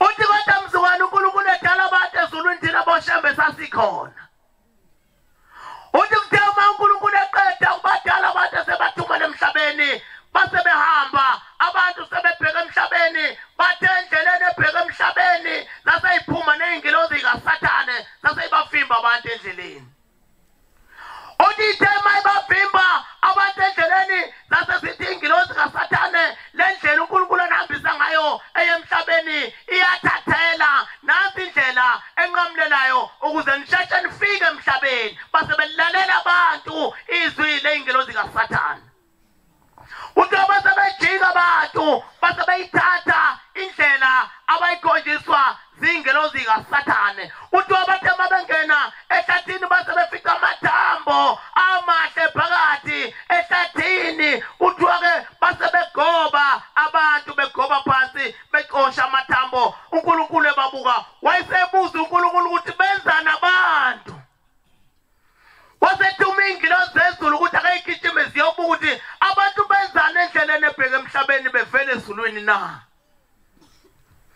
uthi yayisigijima ingilozi yasezulwini yayisithi lele kaSathane wagwinyela lamathambeni waphetheko nathi ingilozi kaNkulunkulu iyeza uthi abantu base bewagwinya bonke amathambo uma ifike kaNkulunkulu yafika bengaphethe lutho ezandleni yasibuyele emuva yathi hayi abaphethe lutho wathi uNkulunkulu khona bakucoshile endleleni bakugwinya mina ngacosha thambo lasilwane esini ngaligwinya Ezekiel 37 verse 1 uthi umama ngelinye ilanga ngathi ngihleze endlini ngezwe ngathi kuwitshe phezu kwendlu lithi qhu bangithi ngiyaphuma phandle ngifika uma ubhubhuza njengenyoka yabona inyoka uma uyishaya ikhanda ngamfike ebhubhuza njengenyoka ishawa ikhanda isandla sikaJehova saba phezu kwami makuyisabatha afanele kube khona isandla sikaShembe sikuthinta uma kuyisabatha uze ukuthi uyesabathe hayi uhambe ngathi imbongo lithwele imthwalo bonke endleleni abheka emhlabeni ngisuka ezulwini ngaqosha thambo lasilwane esini sase singibeka esigodini isandla sikaJehova bonke kulesi sigodi kwakukhona amathambo wasengidlulisa uJehova engidlulise emathanjeni ayisesigodini kwangamathambo abantu abafa begoloza ukulalela indaba kaNkulunkulu ayisemaningi kakhulu lamathambo kubantu mhlawumbe aba-100 abangcwatshwe abazongcwatshwa kusasa mhlawumbe abayovuka amathambo abo mhlawumbe mabili noma lodwa ithi inkosi ilanga ephakameni ithi khona abantu abahamba emhlabeni uJesu engakazalwa kodwa namhlanje abakafika ezulwini kodwa ngale kwenza umuntu umiswe inhliziyo yakhe ngacosha thambo lasilwane esini ngisuka ezulwini ngize emhlabeni ayisezoma amathambo abantu kungadluleke ethuneni wayisethi uNkulunkulu ndodana yomuntu kodwa lamathambo angaphila uyabona uShembe ukelanda umuntu obese kuthiwa uyabona lona kuqediwe guys beyond repent amlanda uShembe kuyelana abe yiNazaretha nomuntu sengiphenduka ngase ngiyaphenduka iya uyithika le ndoda wena Jehova wazi ukuthi lamathambo asengaphila khona insizwe ukuthi makuhlangana nazo la esontweni uzowanga kubethi hawu nawe mfoko abantu soba yiNazaretha sasingasathembi kwakuyithambo lalomini kodwa uJehova wafaka umoya wakhe laphila kodwa ngesikhathi umuntu esuka ezulwini ezemhlabeni wacosha thambo lasilwane esini kuzosha abantu uma beka abantu lo ukuthi besho isilwane esithize wacosha ithambo laleso silwane lapho wathi kimi yazisa phezu kwamathambo kwakhona indoda wasekamthetho yalala phansi sahambisa umthandazo sathandaza sithema sithandazile yayisithenya insizwe sibonakalisweni ngibone kuthiwa nobaba zimbili izinto ezimgulisayo kodwa uma ngayivumi lezo zinto ngeke azafe uyobona zaphele waseguqa lo baba wathi hawu ngicela ukuvuma namhlanje izinto engicabanga ukuthi ezimbili ezingigulisayo ithempeli nale ngubo engiyigqokile yokushumayeli ngoba ithempeli asicelanga kuShembe ngahlangana nendoda yayinkulu kulelizwe sengicabene nomshumayeli sasesikanda igama yona le ndoda yanginika nale ngubo yona le ndoda manje lezi zinto zombili ezulwini ngazaziwa ya ithi le ndoda izinto zimbili ithempeli nengubo leli thempeli laqanjwa indoda eyayinkulu ezweni lakithi ngacabana nomshumane khona umuntu wacabana nomshumane bese kuthi ihlathi likhulu ngale Wakosha tambo la silwane sini mzukwana usuke ezulwini uze emhlabeni. Usho ukuthi mathambo omileyo izwani izwi lika Jehova. Ithi le ndaba khulume mathanjeni omile uthi mathambo omileyo zwanini izwi lika Jehova luthi unyazi lapha eJudiya luyakobheka bezayo luthi mina umuntu ngimcinga ngishesele lothi lomhlaba lithi njoba ngila kwabheka bezayo ngizokhipha abalane emathanjeni ngisho obengafanele ungene ezulwini namhlanje ngiyamgeza ngiyamhlambulula ngimfaka ezulwini. Kodwa waqosha thambo la silwane sini awumkhulumisi ngani mfowenu waqosha thambo la silwane sini enye indoda yadikila ngale ngakithi kwafika omunye ubaba wasonta iminyaka emibili wasebekwa eba umshumayeli yathi le ndoda ngihamba lo washunyezwa yimina ngeke mina emphathe washunyezwa yimina sisebenza naye kwaloliwe ngeke emphathe waqosha thambo la silwane sini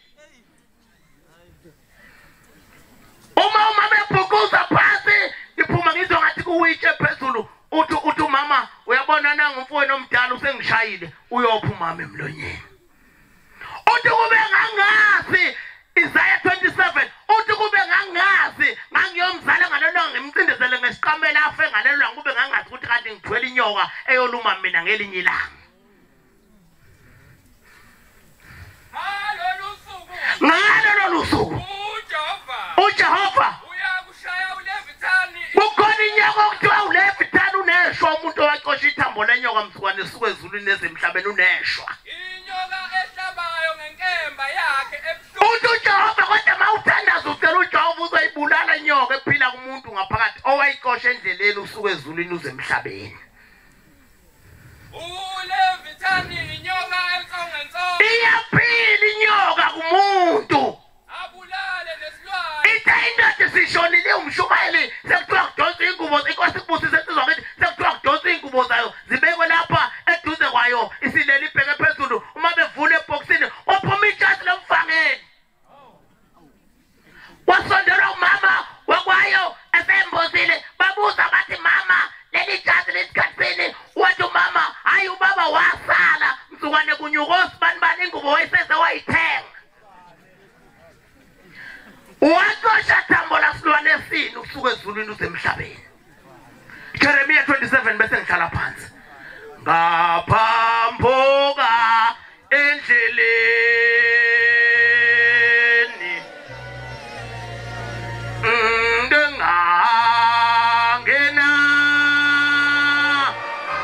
angene ehlazweni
wayesethi baba sisenkingeni umndeni sibone nasi skills phethe sele sikunikelela kushembe uthi ke no baba ngathi mangihambe emhlabeni ngafika ubaba omkhulu wakunika lesi skill wathi skill sewuvulela umndeni wami yonke into ezinhlahle khona emhlabeni uthi kodwa wathi kimi qala uvunele nawe yana usibanibanu nomndeni wakhe kuqala bese uvulela umndeni wakho uthi ke lona ngeke ngize ngikwenze ngoba lona sasingakhulumesani sisaphila bathi laba bafana baba kuphela inkomo kuphela imbuzi kuphela konke uthi kwanani ningafanele niphele ngeke mina ngivulela umndeni walo sasingakhulumisani sisaphila Jeremiah 24 ngidlale phansi 1 Yeah wangitshengile bheka amaqoma amangaka amaqoma yimi now amaqoma amabili endlini yesonto imina uwe wangitshengisa amaqoma amabili aye nani amabili amakhiwa yeah abekiwe ngaphambili kwethempeli kaJehova yimi nawe uNebukadnezar inkosi yaseBhabheloni yeah esethumile uJehova indodana kaJehoyakim inkosi yaseJuda yeah elinye inkomo lalinamakhiwana amahle kakhulu njengamakhiwana okuqala yeah elinye lalinamakhiwana amabi kakhulu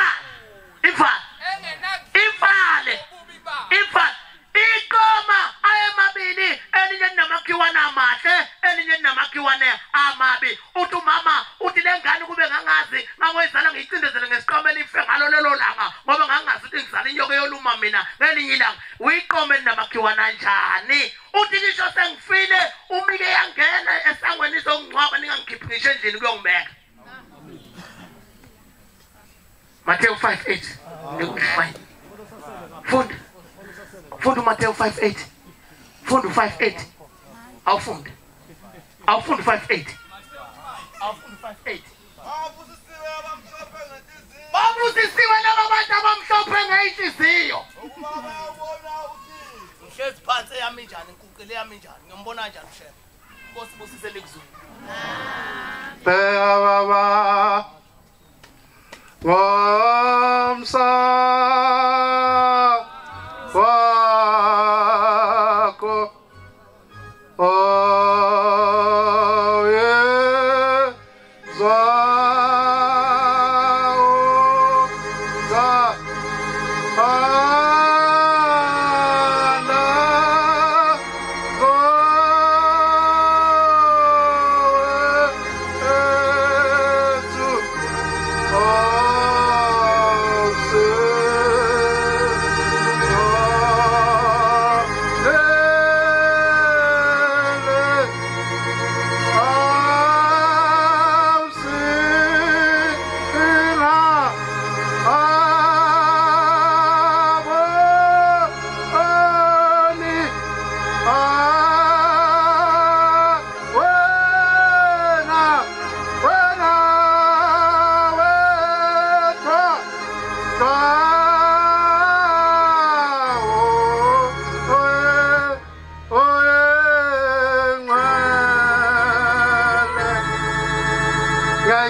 Senkulu yasebuhleni uNyazi wezulu ngelinye ilanga sisethempelini la ngisabatha khona ngokuyofuna iphalishi kwafika umama wayewundlunkulu wakwaZulu wayeseyakhuluma uthi maNazaretha besikusuku ilango lesine nomama basenkandla uthi sathi silibamba ulwesine uphezulu lwesine ugijima nawo uzwe ukuthi umoya kaNkulunkulu uphakathi la ethendeni wasengena umama egijima lo mama mayingena wangena waseyaguqa la waseyama wathi kiminini wama phambi komuntu owayishumayela base baxaka bonke endlini base bathula wayesethi thulani ngesikhathi bethula kwaqhamuka insizwa namagambuzi zingena zimlandela zingena ethendeni zase zimisa uhlelo lenkonzo zathi njengoba usibona silana thina sizolanda lo mama seliphelile ithuna lakhe futhi ngabe siphuma naye sizomfaka egodini lakhe lo muntu akakhona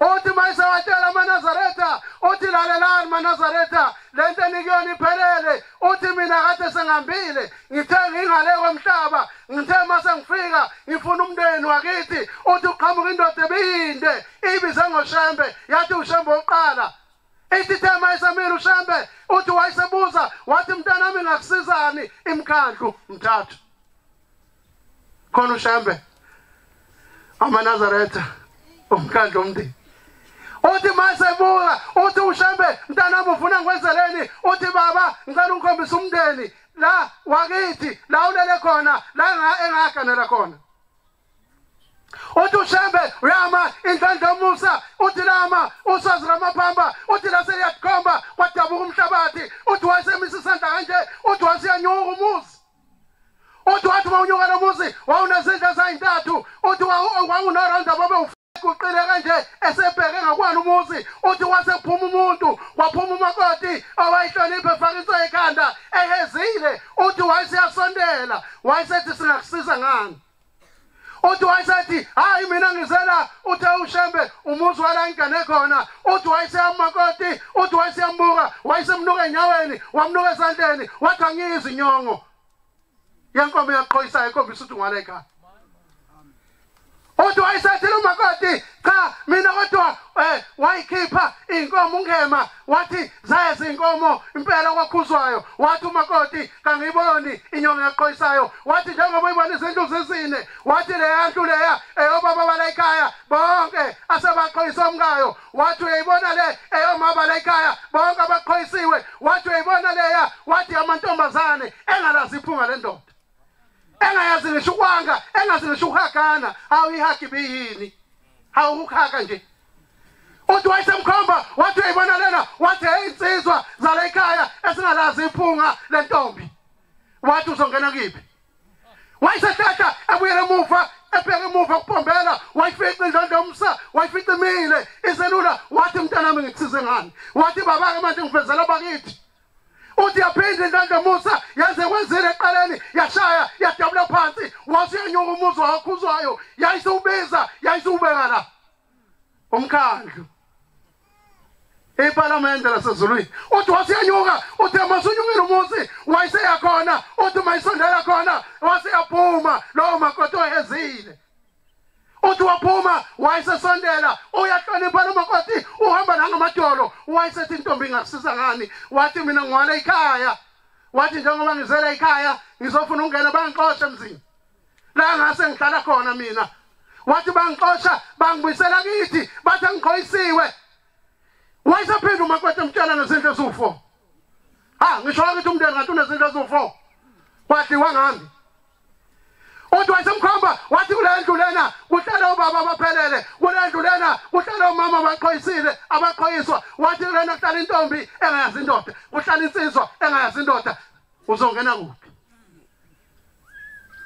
wayesethi uthi wayesesihlahla ebuyele emuva uthi mayisebuyele emuva mayisekhuluma nendlondlo Musa ithi nabakithi bangilahla uthi buyela kwihlo uyani uyihlo adlayo kusho uphombela nisazobuyela emhlabeni sibuyele obaba sibuyele emathanjeni ethu ngezono zethu ezenzayo ezosenza ukuthi singamboni uShembe uthi wayesiyasondela mayifika kuphombela mayifika uyasiyaphuma futhi la nkosikazi ohloniphayo wayesethi ngicelela usibanibani ubaba ongizalayo wayeseyazi ubaba ongizalayo uthi mayifika ubaba ongizalayo uthi baba wadla ngami wena abakwangema wayikhipha inkomo manje nangu ukhuzwayo manje baba la wakhuzwayo ningikhiphanga uthi lalela useyangibopha uthi buyela emhlabeni uzocela uShembe akubuyisele emhlabeni mawufika emhlabeni kunenkabi embalo nje uzocela undodana bekukhiphe ngalo nkomo bekubuyisele bekubuyisele kwangema la ugane khona beyoqhoyisa khona ukuze ube nendawo bafowethu uShembe usifundisa kupheleleyo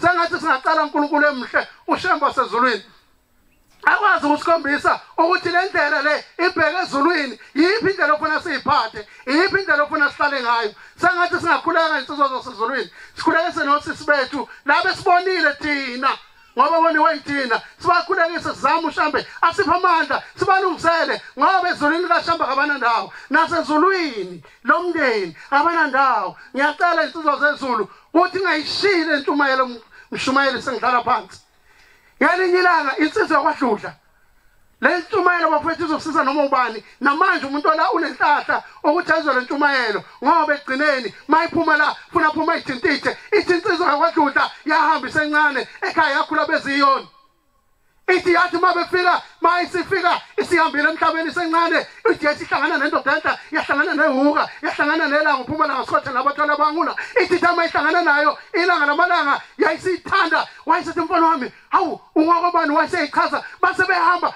uthi mabehamba babehamba indawo enhle uthi bahamba wayibona inkonzo yakube iyoni wayibona inhlobo yenkonzo uthi wayesehlangana uthi thama sebesondela wayesezwe isililo uthi lesisililo sasikhala kakhulu uthi wayesasondela hawu isililo sana mayithi uyafika emgodini ufika umgodi omude ongenamkhawulo mayithi uyaqalaza ufika izingane ezincane zizinsana esezadlula emhlabeni izingane ezigcolela ziyakhala zonke lezi ngane mayikhala usiyabuza lo mfana wakwaDludla hawu baba lezi ngane zenziwa yini wathi mfana musemncane kunesikhathi esisazofika okuthiwa isikhathi sokushula kwezisu uyayibona lento zonke lezi ngane ezikhishwayo ziza la nababeshadile bese behanjelwa ingane emhlabeni engakazi ukuthi ingane yakhe 49:20 izaya ziza la kulumkhona abatwana ukubazala sebefile abanye bayosha indabeni zethu bethi le ndawo inginyile sifunelele indawo ekuba ngihlale usho uJehova uthi nginaselaphi nizala ubani nina njengoba ngilahlekela obami ngihlale ngisasize livalo uthimba sengisesikhathini emseni kaMshumayeli uthi mayise uthi usenjalo esabuka lo sisi wayesekhipha imvubu ulanga phuma eSwathe nabalothali abahangula wayeseyiqathi ingane yodwa ziyakhala lezi ngane zimondelanwa noba namabhisisi uthi mayikhala lengane eyiqatha uyabuza uthi awodwa mkhulu sengihambe nawo kangaka bengithi inhliziyo yakhe inhle manje usuyishayela lengane uthi hayi lengane inenhlahla siyithandile thina bashana njengoba ngishaya ngisusa isono bayiwale ngane le njengoba ngishaya ngisusa nokusona ngisehlisela kubazali namhla sinodadewethu abafaka izibuko bebancane bengabona emehlweni namhla kuphela impuphu emakhaya isizathu ilezi ngane ezikule ndawo enyinyekile azilungiselwe zifuna ukulungiselwa uShambo wenza umusa wavula inhlahla wavula amatikiti wathi noma ubechitha kungamazi kodwa uyakwazi ukumthathela itikiti umphisando sasezulwini ukuze angene ezulwini 29 Isaya 29 amazwi ahlakaniphileyo khuluma 29 amazwi ahlakaniphileyo umuntu alulakho aningi ayenze indaba yakhe belikhulu wafathaza masinyane kungabekho ukusinda kuyena Nkosi busane kuzwini